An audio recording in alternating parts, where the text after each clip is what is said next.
ايه يا روحي؟ ايه؟ ايه يا حبيبي؟ ايه يا روحي؟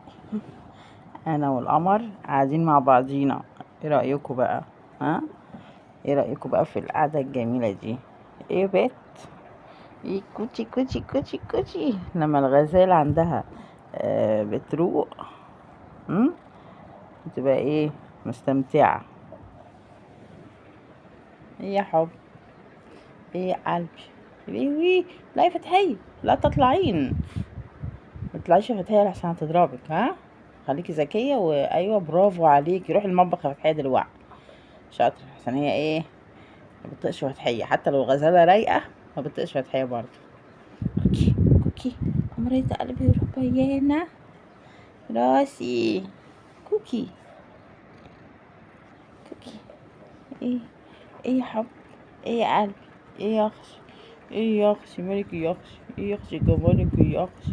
حلاوتك وجمالك يا اخش ولطافتك. خلاص اهو. طب انا عايزه اقوم بقى. هم؟ انا عايزه اقوم شويه. انا عايزه اقوم بقى. انا عايزه اقوم. صدقوني يا جماعه، تربيه القطط مش سهله بجد، بس مستاهله. هي مستاهله. مش سهله بس مستاهله.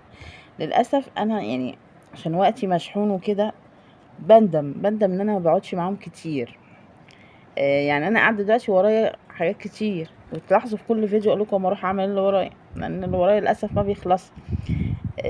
بس في ناس تقول طب انت ليه بتربيهم طالما اللي وراكي ما بيخلصش ومش فاضيه لهم؟ بقول لهم لا، دي والله يعني لما بقعد معاها كده 10 دقايق او ربع ساعه او نص ساعه في اليوم، النص ساعه دي بتفرق معايا قوي قوي قوي. يعني بصراحه بتديني نشاط ان انا اكمل اليوم كله.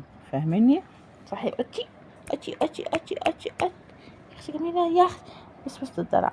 النوسة تربى يا اختي. الله اكبر، الغزاله بتاعتها رايقه النهارده. ها؟ النوسة تربى يا اختي. هتقوت تربى يا اختي. هتقوت النوشة. النوشة تربى. يا خلاص عايزه اقوم، مش عارفه اقوم، مش عارفه. حد يقوم ويسيب القمر ده يا ناس.